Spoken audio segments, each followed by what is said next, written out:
Olá pessoal, tudo bem? Estamos mais uma vez aqui para falar de geografia. Eu, professor Duarte, na aula de hoje, vou trabalhar um tema extremamente importante na geografia regional do mundo. Você sabe qual é esse tema? Acertou quem falou, Japão.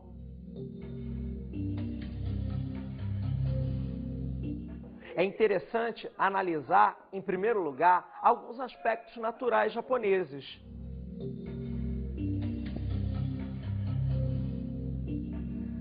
Nós vamos trabalhar, além de aspectos naturais, todo o desenvolvimento japonês.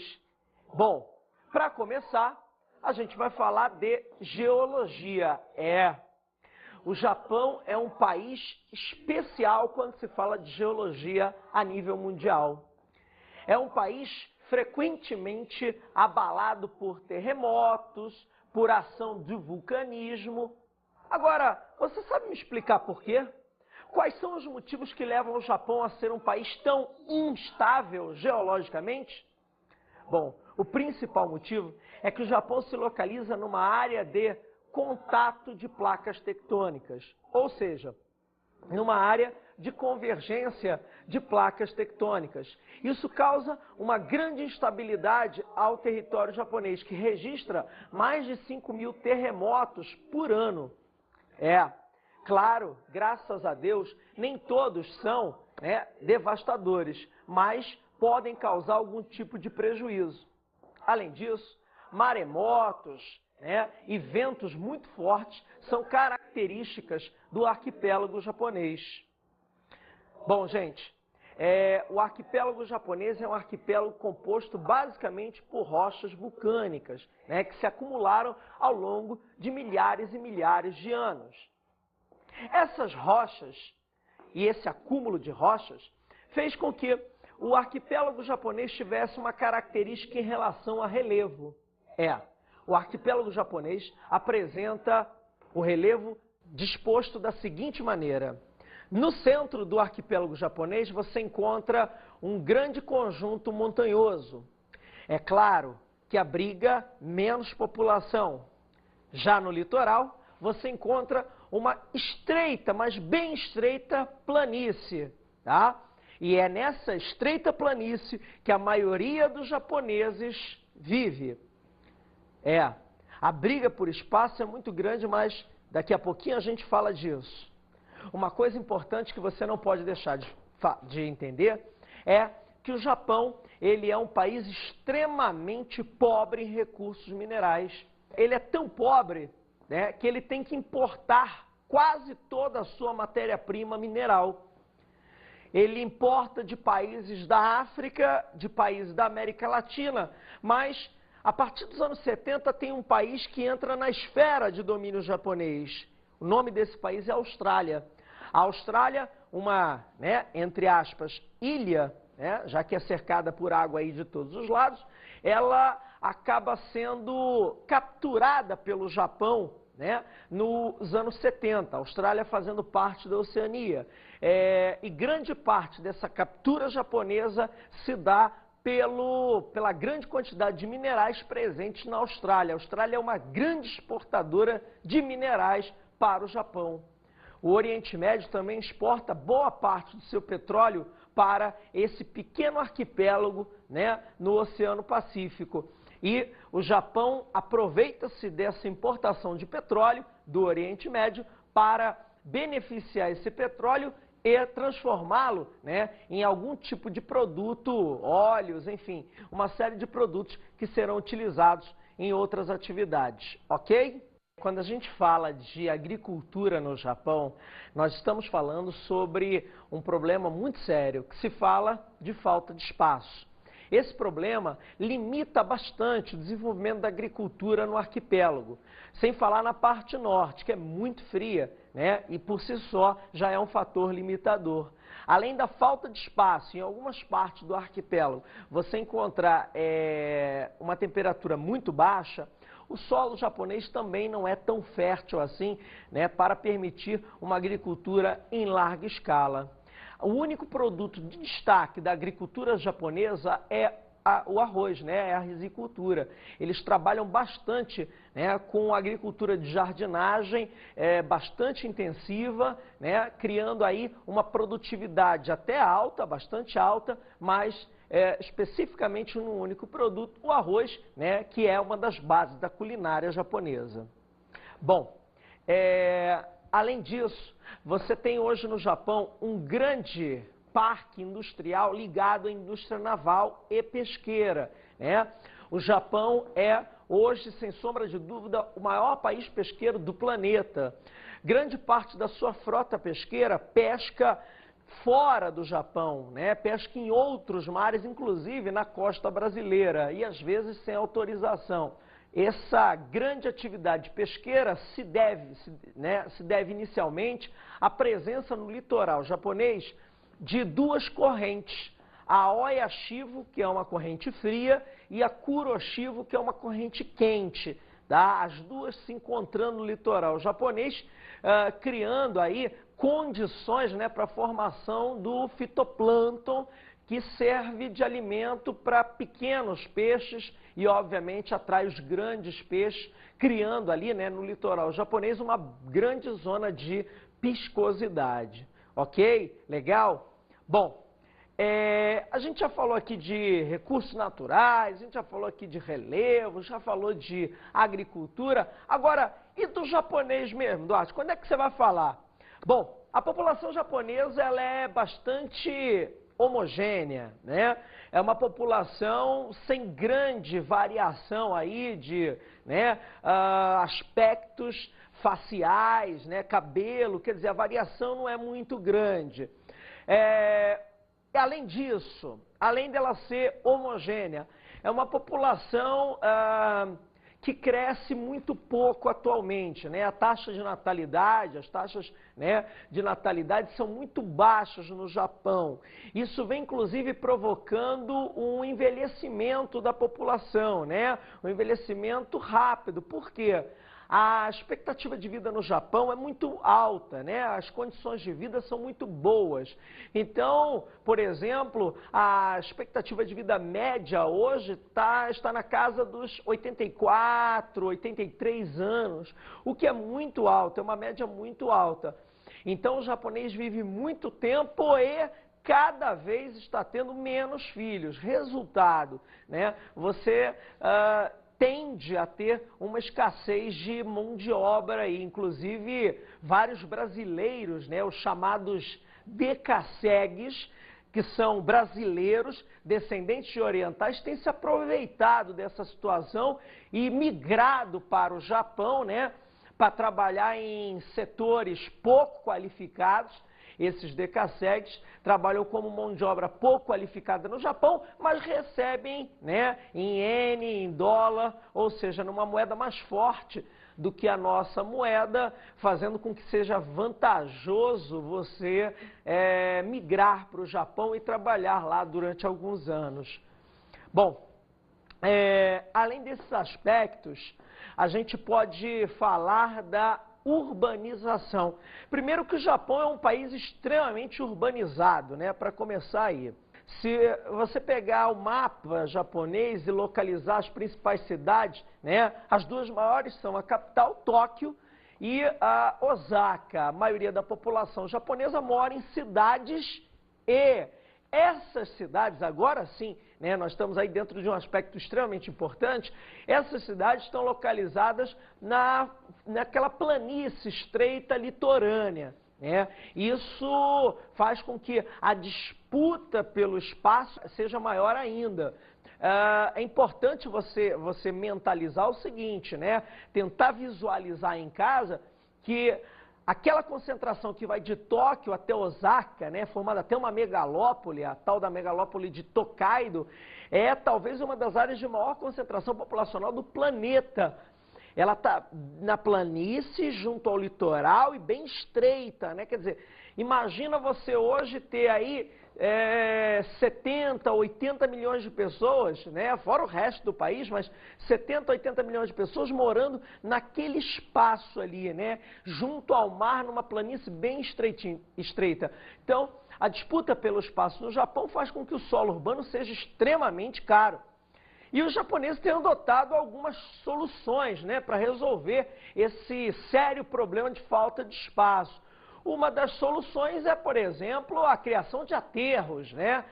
A ocupação de espaços até então, por exemplo, ocupados pelo mar, onde eles aterram, né, e constroem uma série de coisas. Outra solução que os japoneses adotaram é a verticalização, né? É usar cada vez melhor, né, para abrigar mais pessoas no menor espaço possível. Então, né, a criação de prédios é outra invenção, entre aspas, japonesa. E uma terceira solução para esse problema de falta de espaço seria, por exemplo, a criação de, né, navios-casa, barcos que acabam virando, né, residência fixa de muitos japoneses. Ok? Então, esse problema da falta de espaço é um problema seríssimo que o governo japonês vem enfrentando aí, né, nas últimas décadas. Agora, vamos falar um pouquinho do desenvolvimento japonês. O Japão, apesar de ser hoje um país extremamente moderno, ligado à alta tecnologia, nem sempre foi assim. O Japão, até o século XIX, era um país extremamente rural, extremamente agrário, atrasado, né? Ele estava dentro daquela política do shogunato, né? O Japão era dividido, né, em vários shoguns, que são equivalentes ao modelo feudal implantado na Europa, né? Então, você tinha toda aquela, né, cultura, as geishas, os samurais, enfim, o Japão tinha todo esse modelo, né, de sociedade, uma sociedade basicamente feudal que durou até o século XIX. O Japão, nessa época, era um país extremamente fechado, né? O Japão, ele era conservador, praticamente não fazia comércio com nenhuma parte do planeta, até porque não produzia nada de extremamente importante. Essa situação só vai mudar com a chamada Era Meiji, né? Essa era vai transformar o Japão. Era Meiji significa a restauração do Império Japonês. O imperador volta, né? E o imperador no Japão é visto como uma divindade, é visto como um ser divino ligado a Deus. E essa Era Meiji, que vai se dar em 1868, vai mudar a cara do Japão. A gente pode falar que o Japão moderno sem sombra de dúvida, construído a partir de 1868. Essa Era Meiji, por exemplo, cria uma constituição, né, única para todo o Japão. Essa Era Meiji, por exemplo, começa a investir, né, em grupos empresariais. Essa Era Meiji, por exemplo, estende a educação para todos, nem todos tinham acesso à educação, quer dizer, qualificando a mão de obra, enfim. A restauração do Império Japonês, ela faz uma transformação, uma revolução na vida e nos costumes japoneses. E um ponto importantíssimo é que o Japão era, né, e ainda é, pobre em recursos minerais. Como criar um país moderno, industrializado, lá a partir do século XIX, 1868, sem recursos naturais? O Japão começa a investir fortemente na criação de um exército poderoso. Mas para ter exército você precisa ter armas, né? A indústria bélica foi ativada. O Japão começa a desenvolver tecnologia militar forte. Isso no final do século XIX, início do século XX. O Japão começa o seu processo de imperialismo, ou seja, começa a invadir países vizinhos, tomando terras e aí se aproveitando de suas matérias-primas, né? Foram alvos do imperialismo japonês a Coreia, a China, a Rússia, enfim, e outros países da região sofreram bastante com esse crescimento, com esse fortalecimento do imperialismo, e do exército japonês, que conseguiu vitórias esmagadoras, Inclusive, há uma grande rivalidade, principalmente entre chineses e japoneses e coreanos e japoneses, devido à intensa ocupação, O Japão ocupou durante vários anos esses países e há uma rivalidade, um sentimento aí de rancor, de mágoa muito grande entre esses povos orientais e os japoneses, por causa dessa política imperialista que só vai ter fim mesmo, com a derrota na Segunda Guerra Mundial. A história conta, vai entrar ao lado dos nazistas, ao lado dos italianos fascistas na Segunda Guerra Mundial. E após o ataque à base de Pearl Harbor, no Pacífico, uma base americana, os americanos entram na guerra e vão conseguir encolher esse império japonês.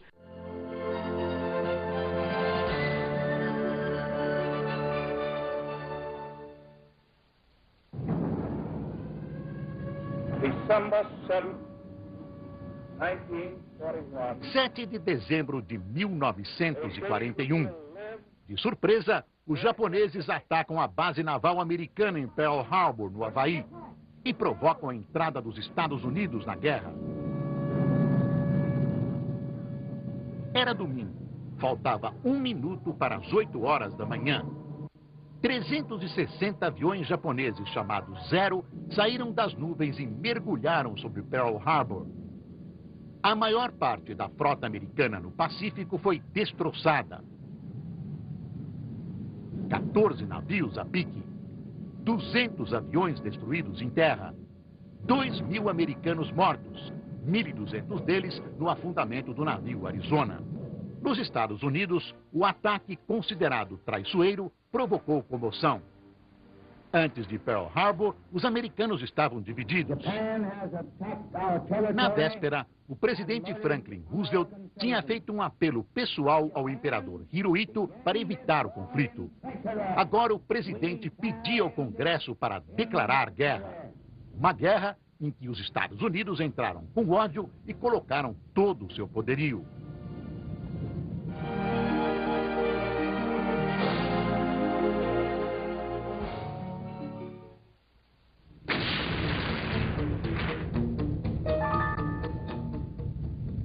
Em 6 de agosto de 1945, os Estados Unidos lançam uma bomba atômica sobre a cidade japonesa de Hiroshima. 3 dias depois, em Nagasaki. O poder do átomo provocou uma terrível destruição e mortandade, fazendo o Japão se render. Nas duas cidades, centenas de milhares de pessoas morreram na hora da explosão e ao longo dos anos seguintes. O Japão capitulou. A rendição japonesa foi oficializada a bordo do navio de guerra Missouri. O general Douglas MacArthur presidiu a cerimônia. E para piorar a história, depois da Segunda Guerra Mundial, entre 1946 e 1951, os Estados Unidos ocupam o Japão, Eles ficam 5 anos e olha que coisa, Além de ocupar o Japão, os americanos instalam no território japonês bases nucleares, bases que continham bombas nucleares apontadas basicamente para 2 países, para a China e para a União Soviética, Após a Segunda Guerra Mundial, o Japão precisa ser reconstruído e começa a chamada fase do milagre japonês. Realmente foi um milagre. Como o Japão conseguiu sair de uma condição de país extremamente destruído, arrasado, arrebentado, para a condição de um país moderno, eficiente, líder em alta tecnologia? Isso começa com a ajuda, os empréstimos americanos, Inicialmente, capitais norte-americanos vão financiar esse soerguimento japonês. Bom, você sabe que não é só isso, né? A partir de 1945, com esses capitais norte-americanos, o Japão começa a investir, por exemplo, em mão de obra, maciçamente em mão de obra, né? Além dos já tradicionais investimentos em educação. Bom, você tem aí uma série de problemas que vão acabar sendo, né, resolvidos pela eficiência japonesa. Você sabe que o Japão é bastante eficiente, né? E a mão de obra japonesa ajuda nessa eficiência, principalmente, né, por causa da mão de obra confuciana, que é uma mão de obra equilibrada, disciplinada, que ajuda, né, em todo o modelo industrial japonês. Bom, o fortalecimento dos zaibatsus, quer dizer, o fortalecimento das indústrias, dos grupos empresariais japoneses, marcas como Sony, né, Mitsubishi, fazem com que seja o Japão um país bastante próspero, né, depois da Segunda Guerra Mundial. Lembra, sempre começou com, né, capitais americanos, maciço investimento em educação, qualifica a mão de obra, o governo apoiando muito esses, né, zaibatsus renovados, fortificados. Enfim, o Japão começa a investir em setores de alta tecnologia. Uma outra coisa importante é que o Japão utiliza, né, um modelo de produção a partir dos anos 70 que passa a ser até copiado por outros países, que é o toyotismo, né? Ou chamado modelo pós-fordista de produção, que é um modelo bastante flexível, aonde o que interessa é o auxílio, o que interessa é o cliente, o que interessa é a eficiência perante o cliente. É ele quem manda na produção. Ou seja, a flexibilidade passa a tomar conta nas linhas de montagem dos produtos. O nome disso é toyotismo, uma característica, né, que começou com a fábrica Toyota de produção, que visa basicamente a produção feita sob encomenda, né? A pessoa mais ou menos idealiza um carro, por exemplo, um automóvel, né? E a fábrica, de maneira flexível, tem que se virar, entre aspas, para atender ao gosto desse cliente. Bom, apesar do avanço da produção, apesar, né, do avanço tecnológico, da qualificação da mão de obra, precisava-se de um fator competitivo, além da tecnologia, além da mão de obra, e esse fator competitivo foi a desvalorização cambial da moeda japonesa, o iene, né? O iene vai ser desvalorizado em relação ao dólar. Isso vai ajudar ainda mais o Japão a vender os seus produtos, principalmente, isso não pode sair da tua cabeça, a produção japonesa é baseada, é voltada para atender principalmente o mercado externo, né? Então, tem que haver um fator competitivo, e o fator competitivo inicial foi a desvalorização da moeda japonesa, a desvalorização do iene. Além da desvalorização do iene, é interessante a gente observar que o milagre japonês, quer dizer, esse crescimento, né, monstruoso que o Japão tem nos anos 50, 60, 70 e 80, quer dizer, esse crescimento que dura aí 40 anos praticamente, ele é resultado, é fruto também dos subsídios, quer dizer, o governo japonês vai dar subsídios principalmente a produtos que sejam exportados, ou seja, o Japão vai privilegiar as exportações e o governo japonês está por trás disso, né? Tem até o MIT, que significa aí o Ministério, né, da Indústria e Comércio japonesa, que faz com que esse comércio japonês, essa indústria japonesa, tenha todo um apoio do governo, né, sob a forma de subsídios. Bom, além desses subsídios, além dessa desvalorização do iene, que tornava os produtos japoneses mais baratos para serem exportados, você ainda tem a robotização, né? O Japão vai criar um parque industrial com grande utilização da robotização. Aí você se pergunta, mas peraí, Duarte, robô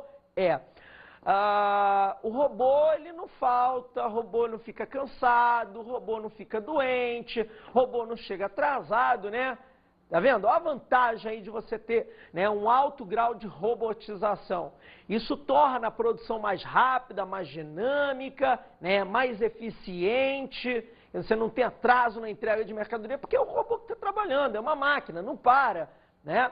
Só tem serviço de manutenção, mas fora isso a máquina não para. Ou seja, você tem ali uma grande vantagem. O Japão, ele apresenta hoje o maior índice, né, proporcionalmente falando, de robôs, né, utilizados no sistema industrial do planeta.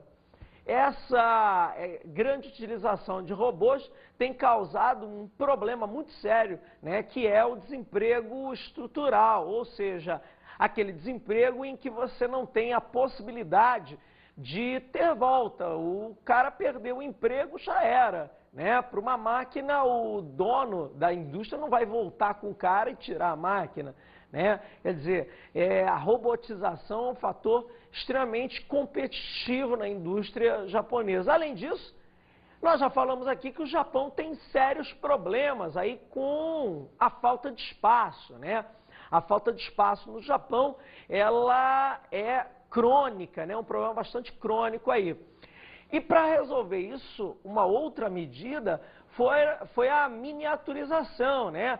O Japão líder no processo aí de miniaturização das coisas. Até mesmo na arquitetura moderna japonesa, a questão da economia do espaço, ela está sempre presente, sempre sendo o carro-chefe. Outro fator competitivo que tornou o Japão forte foi a grande poupança interna.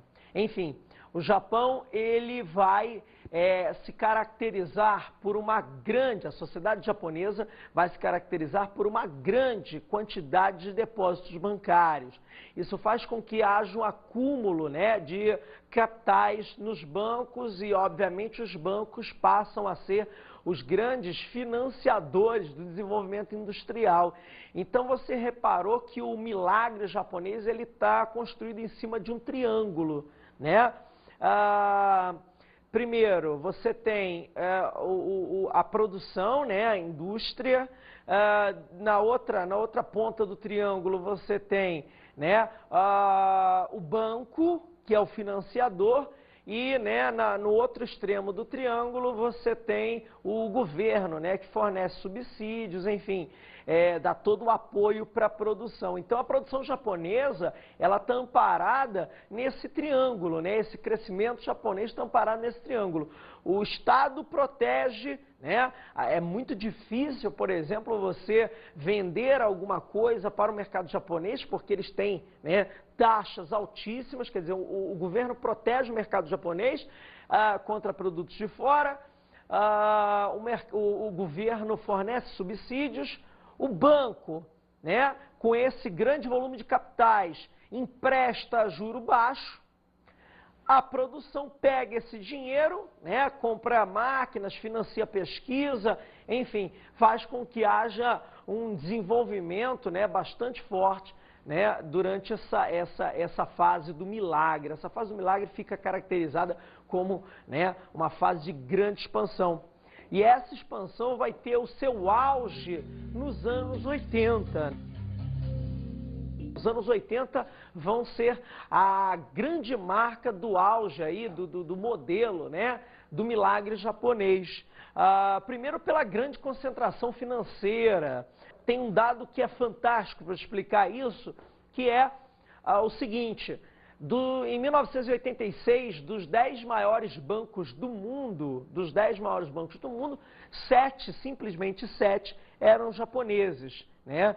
E mais fantástico ainda do que isso é que os 5 primeiros lugares, em termos de quantidade, de volume de capital acumulado em banco, né, os 5 dos 10 primeiros, os 5 primeiros eram japoneses, eram bancos japoneses. Então, né, isso mostra que o Japão deixou de ser um país devedor, né, ao final da Segunda Guerra Mundial, para nos anos 80 ser um país credor, ser um país que empresta dinheiro, né, a países mais pobres, a países que estão precisando né, de dinheiro.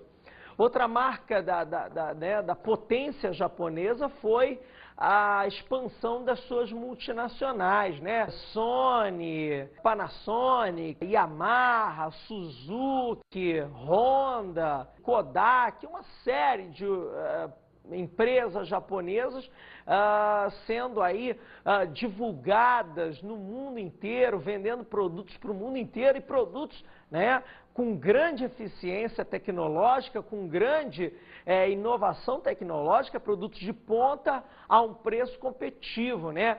Por exemplo, um dado também que é extremamente importante a gente lembrar, em 1989, as duas maiores vendedoras de automóveis nos Estados Unidos foram a Honda e a Toyota, né? Mostrando aí a competitividade japonesa dentro de um mercado que é, né, muito forte, que é o mercado norte-americano. Bom, pensava-se que o Japão ia ultrapassar, inclusive, economicamente os Estados Unidos, né? No final dos anos 80, a sensação era essa. Só que chega nos anos 90, o Japão entra numa grave crise, né? Nos anos 90, a economia japonesa é abalada, basicamente por dois motivos, tá? O primeiro é o aumento da concorrência a nível internacional. No início dos anos 90, por exemplo, os Estados Unidos vão se aliar ao Canadá e ao México criando o NAFTA, né?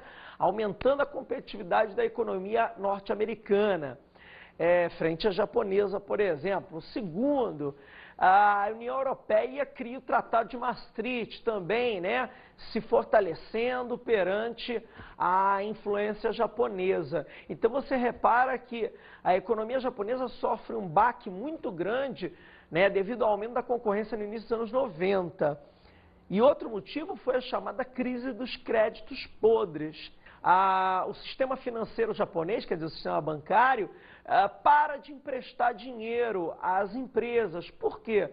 As ações que as empresas, sei lá, uma Sony, né, uma Honda da vida forneciam como garantia para esse empréstimo aos bancos, as ações caíram, né, despencaram no início dos anos 90. Então os bancos pararam de prestar dinheiro a juro baixo, começaram a emprestar dinheiro a juros altos. Ou seja, as empresas não conseguiam mais pegar dinheiro fácil nos bancos, né, devido a esse né, problema. E aí, o que acontece? As empresas começam a parar aí de produzir na escala em que vinham produzindo, não geram recursos para pagar os bancos, né? Daí o nome créditos podres, porque os bancos forneceram créditos que o sistema produtivo não estava conseguindo pagar.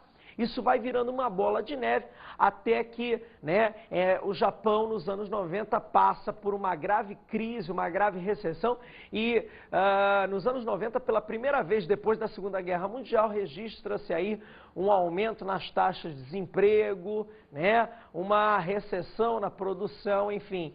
E essa recessão, esse desemprego, vão se mantendo até os dias de hoje. Ok? Legal? Estamos esperando aí, né, por uma retomada ou um segundo milagre japonês. Agora, vamos às dicas de estudo.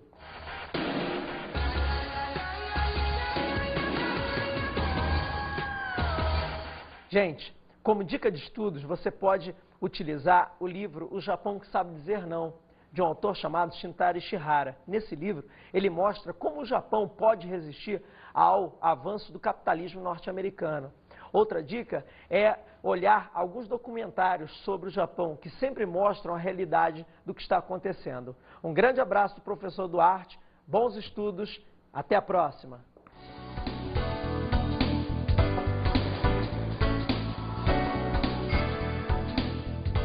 O tema da aula de hoje foi Japão, a potência do sol nascente. Bom, gente, a gente viu nessa aula que o Japão é um país peculiar quando se fala de aspectos físicos, né? Sérios problemas com terremotos, com vulcanismo. A gente viu também que a agricultura e a pesca são importantes atividades dentro do Japão. Vimos também que a população e a urbanização são caracterizados por uma grande concentração no litoral. Além disso, você viu também na aula de hoje um grande aspecto histórico, ou seja, um desenvolvimento da sociedade japonesa do shogunato até os dias de hoje. Vimos também que o Japão se reergueu pós Segunda Guerra Mundial, pós a destruição, no chamado milagre econômico, que tinha como base a produção voltada para o mercado externo. E por último, vimos que nos anos 90 o Japão entrou numa crise que dura até hoje, devido a problemas com crédito nos bancos e aumento da concorrência de outras áreas do planeta. Bons estudos!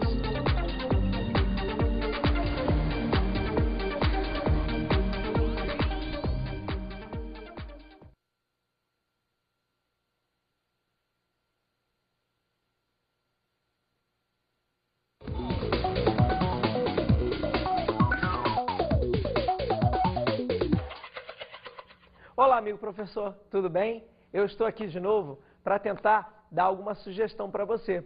Bom, o que pode te ajudar numa aula de Japão é você colocar o que aconteceu antes e depois da Segunda Guerra Mundial. Isso é essencial para o aluno entender os problemas que o Japão vive hoje. Além disso, lembrar sempre dos aspectos naturais é outra dica importante. Bom, você pode utilizar alguns livros paradidáticos, eles sempre te ajudam nessa hora. E, no mais, um grande abraço do professor Duarte, lembrando sempre, mantenha-se atualizado, geografia é uma grande fonte de vida. Um grande abraço, até a próxima.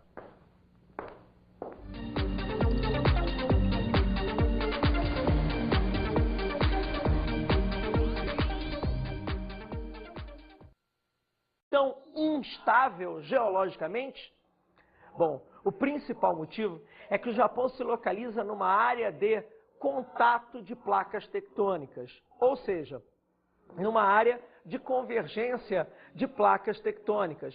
Isso causa uma grande instabilidade ao território japonês, que registra mais de 5.000 terremotos por ano. Claro, graças a Deus, nem todos são devastadores, mas podem causar algum tipo de prejuízo. Além disso, maremotos e ventos muito fortes são características do arquipélago japonês. Bom, gente, o arquipélago japonês é um arquipélago composto basicamente por rochas vulcânicas, que se acumularam ao longo de milhares e milhares de anos. Essas rochas e esse acúmulo de rochas fez com que o arquipélago japonês tivesse uma característica em relação a relevo. O arquipélago japonês apresenta o relevo disposto da seguinte maneira. No centro do arquipélago japonês você encontra um grande conjunto montanhoso. É claro que abriga menos população. Já no litoral você encontra uma estreita, mas bem estreita planície, E é nessa estreita planície que a maioria dos japoneses vive. A briga por espaço é muito grande, mas daqui a pouquinho a gente fala disso. Uma coisa importante que você não pode deixar de entender é que o Japão ele é um país extremamente pobre em recursos minerais. Ele é tão pobre que ele tem que importar quase toda a sua matéria-prima mineral. Ele importa de países da África, de países da América Latina, mas a partir dos anos 70 tem um país que entra na esfera de domínio japonês. O nome desse país é Austrália. A Austrália, uma, entre aspas, ilha, já que é cercada por água aí de todos os lados, ela acaba sendo capturada pelo Japão, nos anos 70, a Austrália fazendo parte da Oceania. E grande parte dessa captura japonesa se dá pela grande quantidade de minerais presentes na Austrália. A Austrália é uma grande exportadora de minerais para o Japão. O Oriente Médio também exporta boa parte do seu petróleo para esse pequeno arquipélago, no Oceano Pacífico.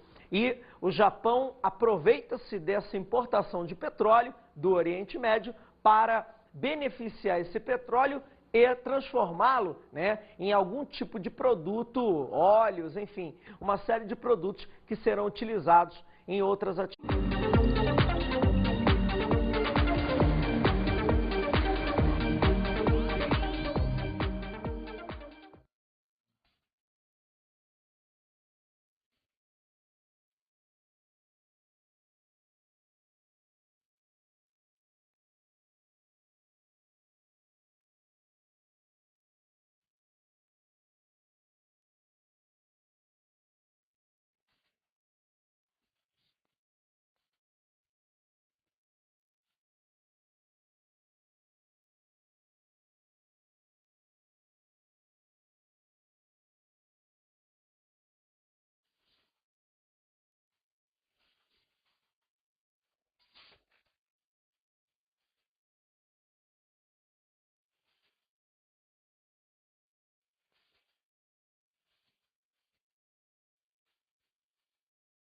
Olá pessoal, tudo bem? Estamos mais uma vez aqui para falar de geografia. Eu, professor Duarte, na aula de hoje, vou trabalhar um tema extremamente importante na geografia regional do mundo. Você sabe qual é esse tema? Acertou quem falou, Japão.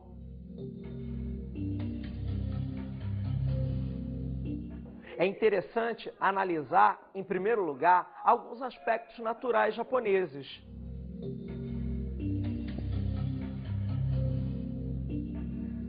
Nós vamos trabalhar, além de aspectos naturais, todo o desenvolvimento japonês. Bom, para começar, a gente vai falar de geologia. O Japão é um país especial quando se fala de geologia a nível mundial. É um país frequentemente abalado por terremotos, por ação de vulcanismo. Agora, você sabe me explicar por quê? Quais são os motivos que levam o Japão a ser um país